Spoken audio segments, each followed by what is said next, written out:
Hello everyone, I am the Sports Wiz 101, and today I'll be giving you my predictions for the AFC in the year 2022.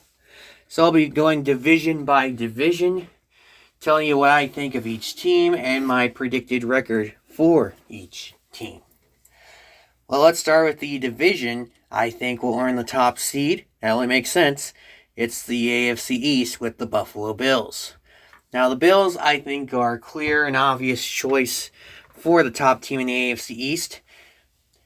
There seems to have been a passing of the torch just last year in the playoffs, the wild card round, where we now know that New England, it's not their division anymore. It is the Bills' division to lose from this point onward. And I think it's pretty clear from here. I think Josh Allen continues his upward trajectory despite losing his offensive coordinator. Plus, that defense should be a bit better after adding Von Miller and others. So yeah, Buffalo earns the top seed. Next up, we got Miami Dolphins. And Miami and the rest of the East is really where this division gets interesting. Miami made some changes as well. They have a new head coach in Coach McDaniel. And they also made a change at running back, now bringing in Chase Edmonds. And absolutely nobody else. I mean, I can't possibly think of anybody else they could have acquired.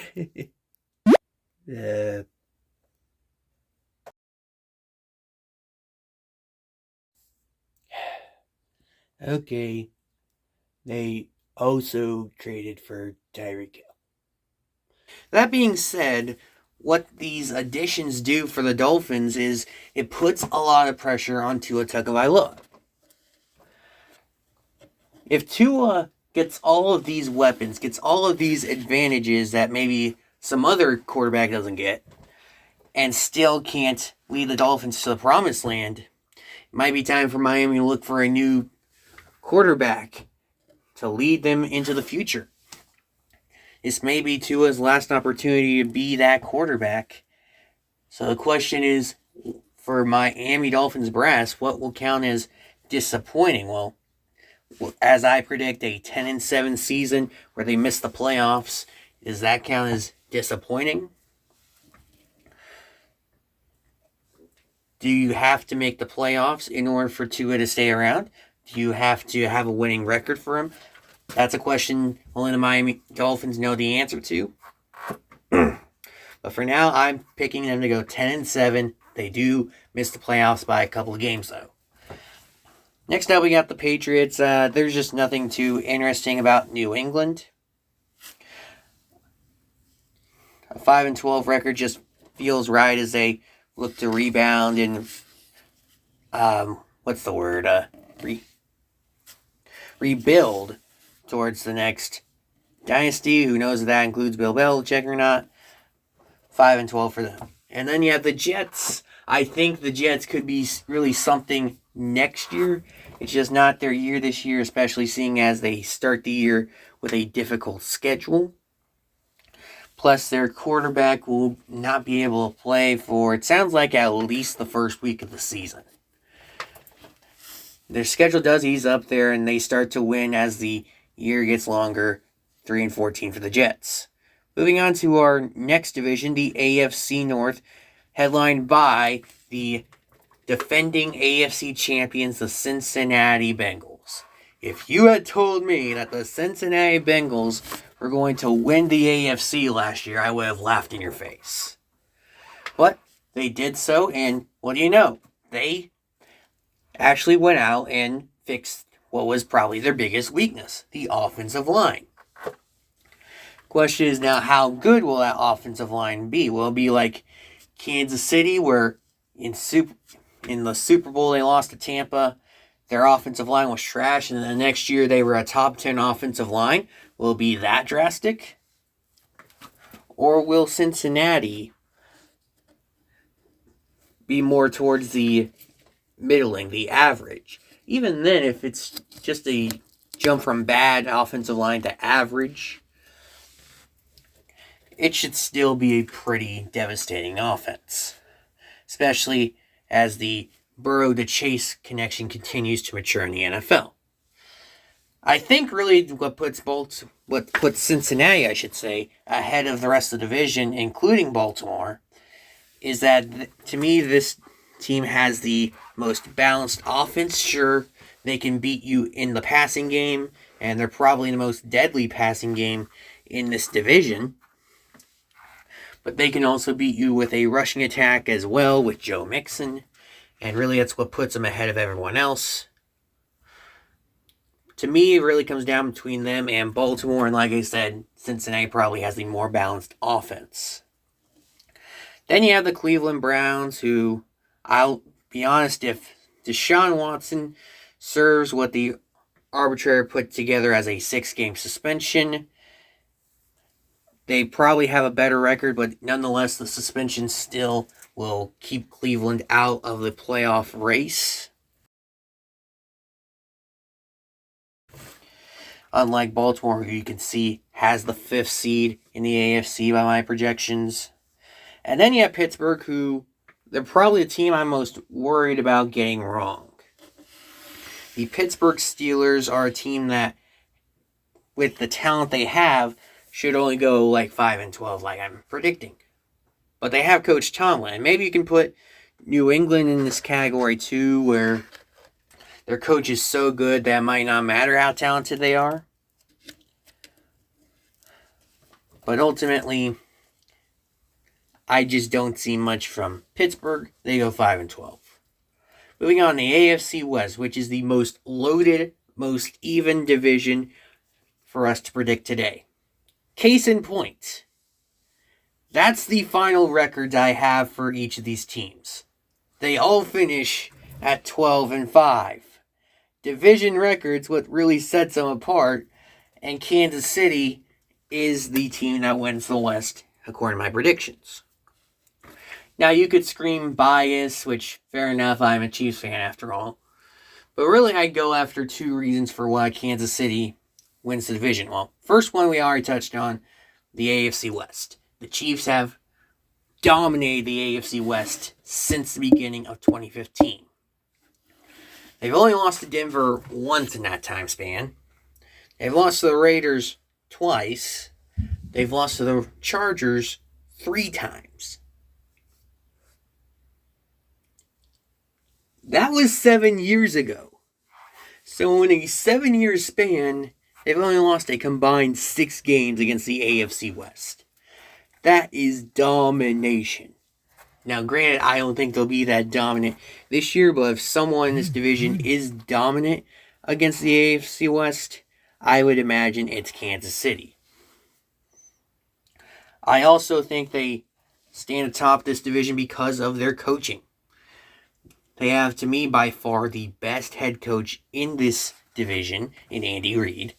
I'll take him over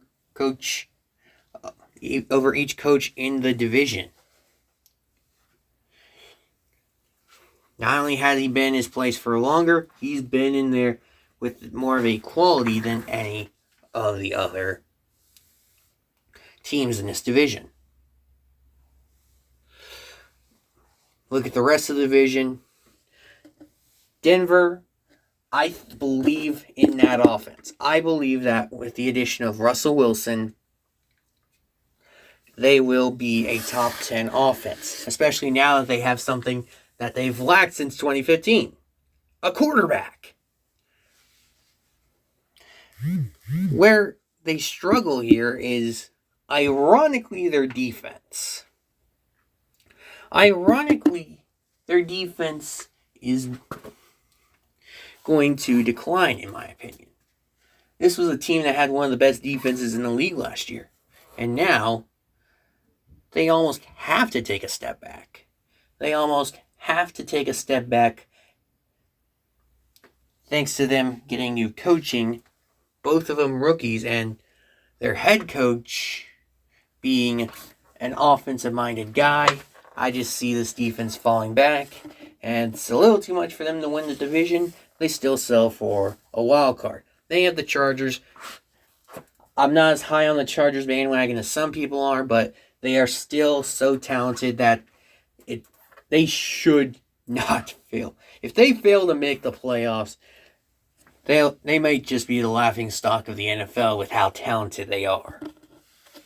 Then you look at the Raiders. A key theme in this division is the coaching. And with the Raiders, I think their coaching just not that good. I'm not a big fan of Josh McDaniels as the head coach. He's one of those guys where he's a great coordinator, but not really that good a head coach. And I think that shines through with the Raiders. Anyways, on to the AFC South, where the Colts win the AFC South with an 11-6 record. Indy, I think it's their time to shine. They've got Matt Ryan at the quarterback position. He should be able to lead this team back into the playoffs. Jonathan Taylor should keep his run going. And I think it's really mainly due to the fact that I think the Titans are in for a decline, especially when it comes to their offense. Tennessee has a quarterback that's kind of been exposed in recent years in Ryan Tannehill. So what do? They trade away his top target. Now, Treylon Burks, the guy they drafted in his place, could he be a decent A.J. Brown replacement? I mean, sure. I'm just not banking on that.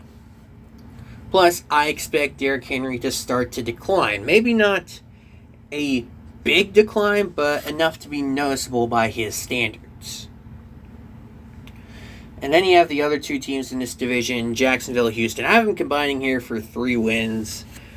And I'll be honest, it's probably a deceptive record. I think Jacksonville's going to be in a lot more games than their 2-15 record suggests. And then you have Houston. Again, that might be a bit deceptive, but that 1-16 record just shows how little faith I have in these two teams. But anyways, there you go. So to recap, the playoff seedings I have in the AFC. It's Buffalo 1, Cincinnati 2, Kansas City 3, Colts at 4, and then your wild cards. Baltimore is at the 5, Broncos at 6, Chargers at 7. The Raiders just miss out via tiebreaker, which would set you up for the Bills getting home field. Chargers would get the Bengals, Broncos would get the Chiefs, Ravens would get the Colts. Those would be 3 great playoff games just in the wild card round alone. But there you go. Those are my AFC predictions for 2022. If you like this video, please like and subscribe for more to come. I'll be putting out an NFC preview next week and a playoff prediction preview the week afterwards. But without further ado, I've been the Sports Wiz 101, and I will see you all later.